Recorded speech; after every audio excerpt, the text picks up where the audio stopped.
বিসমিল্লাহির রহমানির রহিম। আসসালামু আলাইকুম এভরিওয়ান, ওয়েলকাম টু সোনা হোমি হল চ্যানেল। আজ আপনাদের মাঝে একটি সাবজেক্ট নিয়ে আলোচনা করব। সাবজেক্টটি হলো টনসিল সমস্যায় করণীয়। এভরিওয়ান, এটি একটি গুরুত্বপূর্ণ একটি ভিডিও। আমাদের মানবদেহে বড় জীবের গোড়ার দিকে আলজিবের দুই পাশে দুটি গ্রন্থি থাকে।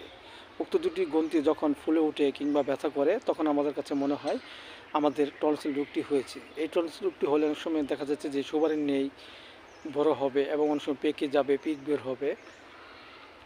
এই রোগটি হওয়ার বিভিন্ন কারণ হয়ে থাকে। এর মধ্যে কিছু উল্লেখযোগ্য কারণ হলো দেখা যাচ্ছে যে আমাদের মাঝে কোনো কোনো ঠান্ডা কিংবা সর্দি লাগে, এর ফলে অনেক সময় আমাদের মাঝে এই টনসিল রোগটি হতে পারে। সেভরান এই রোগটি আমাদের মাঝে হলে আমরা যে করণীয় বিষয়গুলো জেনে সুস্থ হতে পারি। যেমন দেখা যাচ্ছে যে একজন ব্যক্তি হঠাৎ ঠান্ডা লাগার ফলে তার জ্বর ভাব এবং প্রচুর কাশি আসে, কাশতে কাশতে অস্থিরতা ভাব থাকে এবং গলা ব্যথা করে, কোনো কিছু খেতে পারে না। এসব লক্ষণে আমরা হোমিওপ্যাথিতে একটি ওষুধ খেতে পারি, সেটা হলো একুইনাইট 30।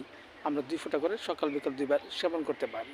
আবার দেখা যাচ্ছে যে একজন ব্যক্তির বারবার তার মাঝে টনসিল রোগটি দেখা দেয় এবং গলা ব্যথা করে, বুক গিলতে কষ্ট হয় এবং দেখা যাচ্ছে যে খুব প্রচণ্ড যন্ত্রণাদায়ক হয়। এসব লক্ষণে আমরা হোমিওপ্যাথিতে একটি ওষুধ খেতে পারি, সেটা হলো ফাইটোলক্কা 30। আমরা 2 ফোঁটা করে সকাল বিকাল 2বার সেবন করতে পারি। পাশাপাশি আমরা একটি হোমিওপ্যাথি বায়োকেমিক বড়ি খেতে পারি, সেটা হলো ক্যালক্রিয়ার 4-6 4টিকে উপরে চিবিয়ে আমরা হালকা গরম পানি সহ সকাল বিকাল 2বার সেবন করতে পারি। এতে করে আমাদের মাঝে টনসিল যে সমস্যা রোগটি সেটা আস্তে আস্তে দূর হয়ে যাবে এবং আমাদের মাঝে সুস্থ বোধতা ফিরে আসবে। সেভরিওয়ান, ভিডিওটি ভালো লাগলে অবশ্যই আপনারা লাইক দিবেন, সাবস্ক্রাইব করবেন। সবাই ভালো থাকেন। Thank you so much.